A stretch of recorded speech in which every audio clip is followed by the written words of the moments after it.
So what did the start of Golden Dough look like? Was it just an idea? Was it just over time you're trying to figure out how to build this thing? Or There was a company that was doing a donut that was shelf stable. I was like, man, there's something there, and individually wrapped and shelf stable, meaning it has a longer shelf life, I'd imagine. Yeah, and it doesn't have to be Refrigerated or anything. Right, And I started looking at that, and I know somebody here in Orlando that used to be a Dunkin' guy and had a commissary.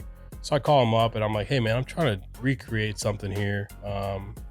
And so we started to test stuff, and we started testing different doughs. And during COVID, there was nothing else for me to do. I don't have a job. Other people were making bread at home. You're testing out. I'm testing donuts. Donut recipes. I have all these pictures of all these bags, vacuum sealed bags with donuts in them, and different dates and dates to open and all this stuff. And what got me to Golden Dough Foods, when the partnership ended with Krispy Kreme, again, I didn't know what I was going to do.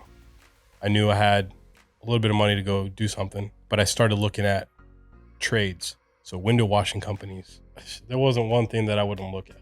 Lawn mowing services and all this stuff. Because I'm like, hey, look, maybe I could apply my operational side to this. And obviously I understand sales. There's relationships in this town that exist that I could tap into. My wife looked at me, and I think it was February of 21. And she was like, the hell are you doing?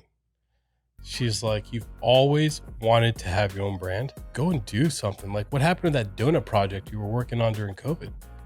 I'm like, yeah, it didn't work. It staled out. Like, it wasn't working. She's like, go figure that out.